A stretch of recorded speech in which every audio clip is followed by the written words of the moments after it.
Glória a Jesus. Toda a glória para Jesus. Toda a glória para Jesus. Toda a glória para Jesus. Só Ele é digno. Toda a glória para Jesus.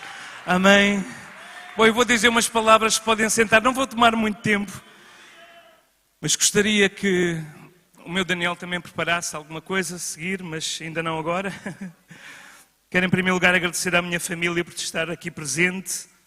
Aos meus filhos, Josias, Daniel, Miriam, Joana, Melquisedeque, muito obrigado por estarem aqui neste dia tão especial. À minha irmã Paula, muito obrigado. Claro, à minha esposa, que é a minha companheira de sempre, muito obrigado. Assembleia de Deus de Lisboa, 3 valores vamos trabalhar, aquilo que Deus colocou no meu coração: amor, humildade e serviço. Amor, humildade e serviço. Hoje estamos aqui a celebrar uma nova fase da história da Igreja Assembleia de Deus de Lisboa e há 2 momentos que eu gostaria de salientar nesta tarde que nos confirmaram que este era o tempo de Deus.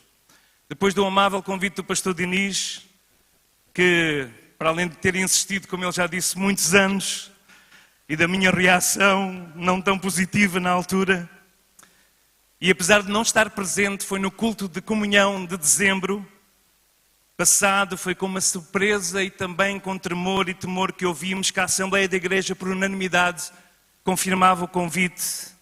Nessa altura sentimos-nos profundamente amados e sentimos desejados por uma igreja que aprendemos a amar muito. Sempre sonhei com uma igreja internacional. O Senhor sabe que esse era o meu maior sonho. Eu cresci como filho de missionário no interior de Portugal, onde era muito raro termos irmãos com uma pele diferente da nossa, com uma cultura diferente da nossa. Mas foi através da missão Antioquia que eu tive o primeiro contacto com a missionária Maria Pires, em Monção, no Minho. Uma denominação diferente, uma missão diferente, e que semeou a visão missionária no meu coração. Aos 8 anos de idade eu fui batizado no Espírito Santo. De tal maneira a experiência foi tão forte que durante muitas horas eu não consegui falar em português. Eu lembro-me perfeitamente, à beira daquela fogueira, que Deus me estava a chamar para o ministério. Durante muitos anos fugi a esta chamada, por causa de ser filho de pastor, todos os traumas inerentes, mas depois de ter sido humilhado publicamente e economicamente, Deus me deu uma segunda oportunidade. Eu disse: Senhor, se me dás uma segunda oportunidade, para ti serão os restos dos meus dias. Quero agradecer à minha família, àqueles que vieram de longe para estar aqui neste dia. Quero agradecer aos meus amigos. Quero agradecer aos pastores amigos, aos pastores congêneres. E quero-vos dizer que a Assembleia de Deus de Lisboa é uma igreja que faz parte do corpo de Cristo em Portugal e na cidade. E nós queremos vos servir e queremos trabalhar juntos para ganhar esta cidade, esta nação e o mundo para Cristo. Após a recepção daquela carta que o pastor Diniz escreveu nos dias seguintes, foram 2 meses de muita luta. Vinham depois de meses de insistência por parte do pastor Diniz, que ele afirmava nos nossos almoços, nas nossas comunhões, que eu seria o seu sucessor. Muitas vezes eu orei: Senhor, passa de mim este cálice, porque nós só víamos as dificuldades. E foi numa noite, numa madrugada, alguém ontem estava a dizer: tu vais dormir a partir de agora. É bom que eu durma, porque preciso ter forças. Mas foi numa noite de madrugada, sem dormir, de volta com aquele texto do Getsemane. Para mim é o texto de maior vulnerabilidade de Jesus Cristo. Quando João e quando Tiago e Pedro estavam ali adormecidos, mas deviam estar a ouvir porque alguém resistiu o que aconteceu naquele lugar. E 3 vezes Jesus vai e diz: Pai, se possível, passa de mim este cálice. Fazia confusão, como é que era possível? Se as profecias do Antigo Testamento diziam: ele veria o trabalho da sua alma e ficaria satisfeito. Mas naquele momento do cálice, naquele momento em que a cruz estava ali, ele orou, ele desabafou, ele abriu o coração com o Pai. Oh, bendito Pai que nós temos, que aguenta os nossos desabafos. Mas a oração não terminou ali. Jesus continuou e disse: todavia, não seja a minha vontade e a tua vontade. Então recordei-me, naquela madrugada, quando o Senhor me deu a segunda oportunidade e eu tive a minha segunda conversão. Eu lembrei-me que eu lhe tinha prometido que seria fiel e queria obedecer à sua chamada, custe o que custasse, viesse o que eu vier. Desde esse primeiro momento sentimos pequenos demais para uma tão grande responsabilidade. Mas nós amamos a igreja do Senhor e amamos o Senhor da igreja. Não temos qualquer ambição pessoal neste cargo, nesta posição. Até porque uma das maiores dificuldades foi saber que tínhamos de deixar o trabalho na Aliança Evangélica Portuguesa, onde nos sentimos tão amados e estimados por responsáveis, em particular o Dr. Timóteo Cavaco, que é um amigo e que eu aprendi a apreciar. Ele é uma pessoa extraordinária. Cada vez que ele escreve um texto, eu digo: uau, eu sou o teu maior fã, eu sou o teu maior fã. Mas também o seu antecessor, Dr. António Calinho, que está aqui e que acreditou também no nosso ministério, me desafiou, depois do Festival da Esperança, para assumir esta posição de secretário-geral na Aliança Evangélica. Foi difícil tomar esta decisão, porque amamos a igreja em Portugal, amamos a Aliança Evangélica. Foi difícil. Depois de 10 anos a servir na Médica, 11 anos, o carinho do Conselho Administrativo, em particular do pastor Robert Five, que está aqui e que já orou por mim nesta tarde, e que é um amigo e um mentor. Foi difícil tomar esta decisão, porque tem sido muito gratificante servir a igreja em Portugal no seu todo, mas nós não podemos deixar de obedecer à direção celestial. Ao mesmo tempo que sentimos esta responsabilidade, depois de ouvir muitos conselhos, obrigado João Pedro, pelas horas que me aturaste. Eu sei que às vezes até era no dia de folga, e eu te ligava para fazer os meus desabafos. E o pastor João Pedro, presidente do Conselho Pastoral das Assembleias de Deus, dizia: Josué, se calhar é para isso mesmo que tu estás aí. Depois de ouvir outros que me aconselharam, outros amigos, concluímos que este era o tempo de deixar outros projetos pessoais para aceitarmos a tarefa do Senhor da obra, a oportunidade, a honra que Ele nos concede, mas a responsabilidade de cooperar com Ele na edificação da igreja, a sua igreja em Lisboa. É uma igreja histórica, é uma igreja que tem um legado impressionante, mas com esta convicção, a convicção que Deus tem-nos chamado a nós para esta tarefa. Eu estou certo que este trabalho só pode ser feito se nós tivermos um espírito de unidade entre os obreiros da cidade, entre os obreiros da Assembleia de Deus de Lisboa, um espírito de comunhão, um espírito de cooperação. Esperamos no Senhor, mas esperamos também que a igreja, o ministério, os irmãos nos suportem a oração e nos suportem com uma ativa cooperação, porque eu creio no sacerdócio universal. Contamos com todos, em particular com o apoio dos colegas pastores, pois não acredito que este trabalho possa ser feito sem a anuência de todos. Deus trabalha por nós e em nós, se nós permitirmos que Ele assim o faça. Agora, o desafio é a renovação da igreja. Porque queremos viver como se Jesus viesse amanhã, mas queremos planear como se Jesus viesse nos próximos 100 anos. E queremos uma igreja para os nossos filhos, queremos uma igreja para os nossos netos, para os nossos netos e para as gerações que vêm a seguir. Não uma igreja apenas para a nossa geração. Nós queremos uma igreja que serve as novas gerações. E para isso temos que ser intencionais. Temos que priorizar. Temos que criar espaços e tempos específicos. E temos que deixar que o Senhor converta o coração dos pais aos filhos. A questão que eu gostaria de realçar hoje, a terminar, é: somos discípulos de quem? Agostinho, Lutero, Calvino, Billy Graham, com quem trabalhei também vários anos? Ou somos discípulos de Jesus Cristo? A quem é que nós imitamos e quem queremos nós imitar? E depois de oração, o Senhor me deu estes 3 valores que eu quero trabalhar neste novo tempo da igreja: amor, humildade e serviço. Eu gostaria de usar o texto de João 13 para ilustrar isto que Deus colocou, que tem que ser a nossa ação intencional e tem que ser a nossa decisão de coração, de viver e de imitar Jesus. Todos nós conhecemos muito bem o texto de João 13. É o tempo final. Jesus sabia que a cruz vinha de seguida. Havia um momento em que ele iria perder um dos seus amigos, que o iria trair. E mesmo nesse momento, Jesus dá uma lição objeto incrível. E Jesus então começa, ainda estamos no primeiro amor, no primeiro valor. Desculpa. Sim, ok.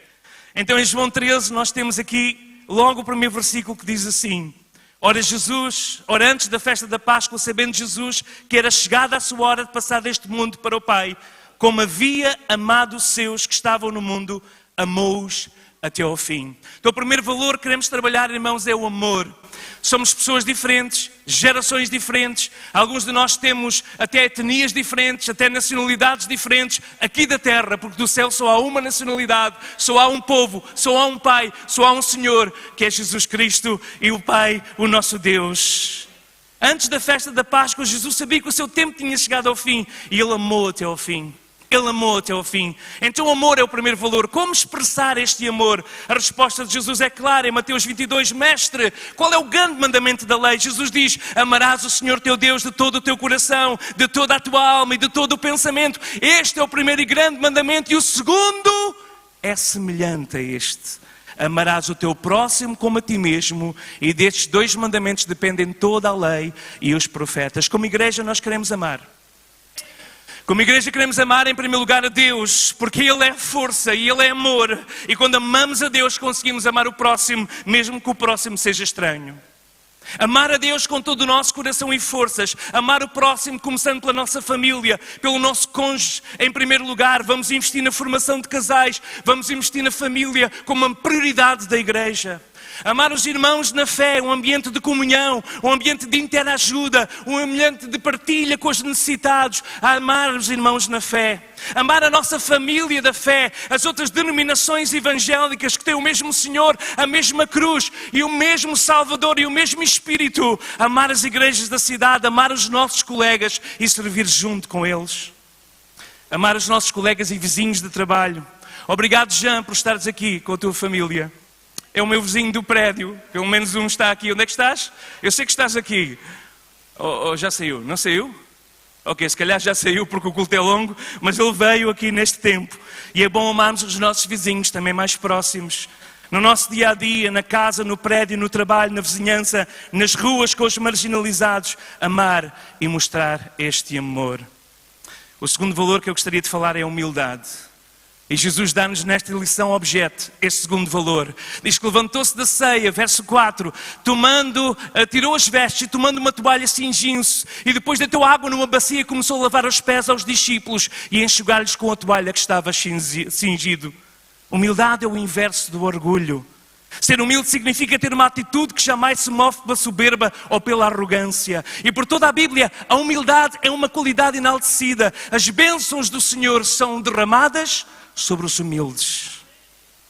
Deus diz na sua palavra, Tiago 4,6, Deus resiste aos soberbos, dá porém graça aos humildes. Em Romanos 10, 9 e 10 foi o texto que eu partilhei com os meus colegas na última reunião de pastores. O amor seja não fingido, aborrecei o mal, apegai-vos a bem, amai-vos cordialmente uns aos outros com amor fraternal, preferindo-vos em honra uns aos outros. E nós vamos trabalhar aqui, eu já disse aos meus colegas, nós vamos acabar com o título de pastor-presidente, somos pastores e estamos a servir a Deus juntos, como equipa na Igreja Assembleia de Deus de Lisboa. E quando nós olhamos para este texto, nós olhamos para o supremo exemplo de Jesus de humildade, quando ele na kenosis, ou no termo kenosis, que se refere àquela doutrina em que ele se esvazia de si mesmo, de todos os seus atributos e todo o seu poder. Bom, atributos não vamos agora discutir aqui teologia, mas de toda a sua autoridade para vir na sua encarnação e encarnar de uma forma tão humilde. A palavra vem daquele grego que significa que ele se esvaziou por, assim entendeu, foi intencional nessa decisão. E nós temos que ser intencionais. E diz que ele a si mesmo se esvaziou, assumindo a forma de servo, tornando-se em semelhança de homens. E nós sabemos que ele foi fiel até à morte e morte de cruz. O terceiro valor que eu encontro aqui em João 13 é serviço. Ora, se eu, o Senhor e o Mestre, verso 14 a 17, se eu, Senhor e Mestre, vos lavei os pés, vós deveis também lavar os pés uns aos outros, porque eu vos dei o exemplo, para que como eu vos fiz, façais vós também. Na verdade vos digo que não é o servo maior que o seu Senhor, nem um enviado maior do que aquele que o enviou. Se sabeis estas coisas, bem-aventurados sois se as fizerdes.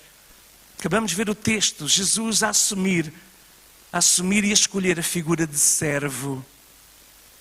Que o Senhor me ajude a assumir este papel de servo. Eu acredito numa liderança em que o pastor não está no topo, mas o pastor está na base. Mas para isso preciso de homens e mulheres que possam orar por nós diariamente e nos suportarem em oração. Jesus serviu. Serviu quem? Em primeiro lugar, 3 pessoas em especial. Pedro, Tiago e João. E eu irei me dedicar a esses colegas mais próximos, em primeiro lugar, começando por aqueles que são mais jovens no ministério. Segundo, Jesus definiu-se também a servir os 12 discípulos, aqueles que estavam com ele no ministério. E isso significa que eu vou me dedicar em segundo anel ao ministério, aos líderes de departamento. E em terceiro, Jesus serviu 70, toda a igreja geral. Mas Jesus serviu também a multidão, aqueles que ainda não eram discípulos, e serviu-os, e faz-nos lembrar para nunca esquecermos deles, dos estrangeiros, dos pobres. Uma igreja que serve a Deus é uma igreja que serve os domésticos da fé, é uma igreja que serve a cidade, olhando com compaixão para os marginalizados, para os migrantes, para os carentes que caminham para a eternidade sem esperança, onde nós, igreja, temos a mensagem da esperança, a mensagem da transformação. O que eu vou fazer é o seguinte. Talvez possa ser estranho, mas tenho a plena convicção que foi Deus que colocou. Vou pedir ao meu Daniel que possa, a terceira geração de obreiros, na família Ponte, que possa vir aqui. Eu gostaria que os pastores aqui ficassem de pé. Eu não vou lavar pés, ok? Já me fizeram isso em outra denominação. Na Assembleia de Deus nunca ninguém fez, mas noutra já me fizeram isso. Mas eu gostaria que os pastores ficarem em pé, principalmente os pastores de outras igrejas ou de outras denominações. Podem ficar em pé, se faz favor. Eu não vos vou limpar os pés, os irmãos já estão com medo, alguma coisa estranha. Mas olha, eu vou chamar aqui o Timóteo. Eu sei que tu és filho de pastor, és mestre, ensinador, que formas novos pastores. Eu vou começar por ti. Não te quero lavar os pés, Timóteo. Não é que tivesse problema nisso, mas não é a nossa prática na Assembleia de Deus. Não leves a mal, não temos esse costume. Mas nós gostaríamos de oferecer um creme para os pés. Ops! Eu até tinha aqui um especial para o Timóteo, mas já está misturado, pronto. Não há problema, ok? Está desse lado? Não, já está misturado. É este aqui? Não. Não, tudo bem, tudo bem.